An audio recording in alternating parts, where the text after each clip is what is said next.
Wahai rakalan dengar pantun bacut ulun bacut cerita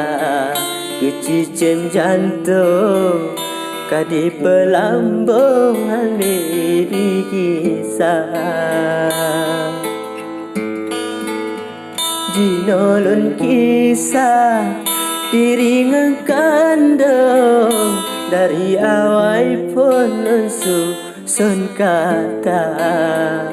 awai di ayah gelon sanjo oh kadu jurong hane maba rupa ji ayah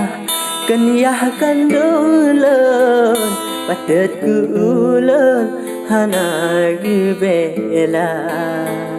salangan hana lon han geduko buta lon butoy tetap nerapa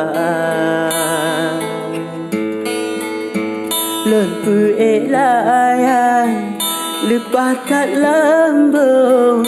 anjir lon gulung lam angin raya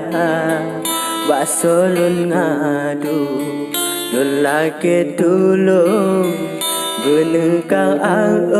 tetap lon sabar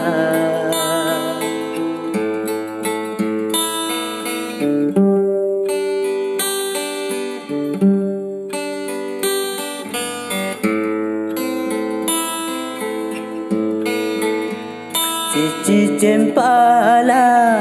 atu bak rambung si anak dia atu bak arah abih lon korban batin ngan jantung demi ayah lon mandung lon rela abih lon korban batin ngan jantung demi ayah lon mandung lon rela Cina ulun ja lon tinggai gampang tinggai ayah lon dengan ananda hai lon putih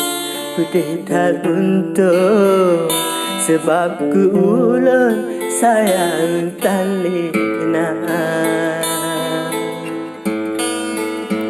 kasih ku ohno abal susun ke Cicem Jantong hane kisah walaupun susah di luar gampang